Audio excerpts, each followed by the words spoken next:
Everyone, this is Bhumika. Welcome और welcome back to my channel. मेरे पास एक ईमेल आया है जिसमें 3 क्वेश्चंस हैं और तीनों क्वेश्चन से मुझे अच्छे लगे और मुझे लगा कि बाकी लोगों के भी ये डाउट्स हो सकते हैं, तो आज हम उनको डिस्कस करेंगे। सबसे पहला क्वेश्चन है कि जो मॉक टेस्ट है वो काफी लोग बोलते हैं कि उसको एनालाइज करो, लेकिन मुझे समझ नहीं आता है कि उसको एनालाइज करते कैसे हैं, कैसे मुझे क्या करना है मॉक टेस्ट देने के बाद। दूसरा क्वेश्चन है कि मेरा जो इंग्लिश में स्कोर है वो पहले आता था 45 के अराउंड, 5 नंबर जो है मेरे वो कैब में कटते थे, और बाकी मुझे अभी जो मेरा स्कोर आ रहा है वो आ रहा है 32 के अराउंड। तो मुझे नहीं समझ में आ रहा है कि इतना लो स्कोर मेरा क्यों हो गया है।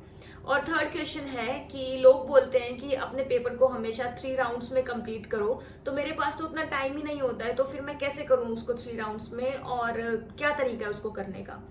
तो चलिए सबसे पहले हम लेते हैं क्वेश्चन नंबर 2, और इसके आंसर में ही आपका जो क्वेश्चन नंबर 1 है वो भी कवर होगा। तो एनालाइज कैसे करते हैं। अब देखो, आपने ये तो फिगर आउट कर लिया कि आपके पहले जो है इंग्लिश में मार्क्स आते थे ज्यादा, अब आ रहे हैं आपके कम। यही होता है एनालाइज करने का फर्स्ट स्टेप। सबसे पहले आप देखो आपके सब्जेक्ट में कितने कितने मार्क्स आ रहे हैं हर सब्जेक्ट में। आपने देखा कि अच्छा मेरे रीजनिंग में तो 45 आ रहे हैं, हर बार ही 45 आ रहे हैं वो, या फिर किस रेंज में आ रहे हैं। जैसे इंग्लिश लेते हैं हम, इंग्लिश में आपने देख लिया कि आपके पहले 44, 45, 44, 45 ऐसे रहते थे, अब आ गए हैं वो 32। तो आप खुद को ये देखना पड़ेगा कि वो आपके कम कौन से वाले सेक्शन में हुए हैं। क्या जो आपके पहले वो कैब में कटते थे अब वो ज्यादा कटने लगे हैं, या फिर अब वो कैब में तो सही आते हैं, क्योंकि आपने उस पर काम किया होगा। जब आपने बार बार देखा होगा कि मेरे वो कैब में ही मार्क्स कट रहे हैं, वो जो 5 नंबर करते थे, तो आपने जाहिर सी बात है कि वो कैब पे काम जरूर किया होगा। तो जब आपने वो कैब पे काम कर लिया है, तो कहीं ऐसा तो नहीं है कि आप ग्रामर को बिल्कुल भूलते जा रहे हो और अब आपके जो मार्क्स है वो ग्रामर में कटने लगे हैं। तो यही होता है एनालाइज करना, कि सारे सेक्शंस को देखो कि पर्टिकुलर सब्जेक्ट में आपके किस सेक्शन में मार्क्स अब कट रहे हैं, और किस सेक्शन में कौन सा सेक्शन आपका वीक है, कौन सा आपका सही है और कौन सा आपका स्ट्रॉन्ग है। ये होता है एनालाइज करना। अब एनालाइज कैसे करते हैं, आप अपने स्ट्रॉन्ग सब्जेक्ट से लेके और वीक सब्जेक्ट की तरफ जाइए। तो इसलिए अब आपको देखना है कि आपके स्ट्रॉन्ग सब्जेक्ट में कौन से सेक्शन में मार्क्स कट रहे हैं, और नेक्स्ट टाइम से आपको उस चीज पे ज्यादा ध्यान देना शुरू करना है। उसके बाद आपको एक और चीज देखनी होती है एनालाइज करते हुए, कि आप कौन से सेक्शन में कितना टाइम ले रहे हो। अब ऐसा नहीं करना है कि आप जीएस में ही 10 मिनट ले रहे हो। जीएस में 10 मिनट लेने की कोई चीज है ही नहीं है ना। आता है तो आता है, नहीं आता तो नहीं आता। वो सेकंड्स में होना चाहिए क्वेश्चन, कोई भी जीएस का क्वेश्चन हो। हाँ, कुछ चीजें जो ऐसी होती है जिनमें हमें 2 तो हमने एलिमिनेट कर लिए, बाकी 2 में हमें मार्क करना है, तो आप उनको मार्क फॉर रिव्यू कर सकते हो, लेकिन उनको बस जल्दी जल्दी करिए जो भी करना है। तो ऐसा नहीं होना चाहिए कि आप अपना सारा का सारा टाइम ऐसे वाले सब्जेक्ट पे लगा रहे हो, इंग्लिश या जीएस, जिनको जरूरत नहीं है। तो ये चीजें आपको एनालाइज करनी है। अब बारी आती है थर्ड क्वेश्चन की। ठीक है, तो थर्ड क्वेश्चन आपका था कि जो आपका मॉक टेस्ट है या फिर जो एग्जाम है उसको आप 3 राउंड्स में कैसे कंप्लीट करोगे, क्या वो सही में 3 राउंड्स में कंप्लीट करना होता है। वैसे तो देखो, सबकी अलग अलग स्ट्रेटजी है, जिसकी जो स्ट्रेटजी चल जाती है और वही फिर आ जाती है कि ऐसे करो, ये करो, वो करो। तो जो मेरे हिसाब से जो चीज होनी चाहिए और जो आपका टाइम बचाएगी वो तो यही है कि पहले जो क्वेश्चंस आपको आते हैं ना, और जो सबको आते मिलेंगे, जो बहुत ही इजी क्वेश्चंस होते हैं, उनको कर लो फटाफट। ठीक है, उसके बाद जब आप सेकंड, अब आपने मान लो वो फटाफट कर लिया, अब आप ये भी तो देखो ना कि जो क्वेश्चंस इजी हैं और जो आपको बिल्कुल बहुत अच्छी तरह आते हैं, वो आपको टाइम भी तो एकदम सेकंड्स में लेंगे, है ना। तो अब जब आप वो टाइम सेकंड्स में लेंगे तो आपका कितना ज्यादा टाइम बच रहा है उससे। अब वो टाइम आपको उन वाले क्वेश्चंस में लगाना है जो मॉडरेट और हार्ड हैं।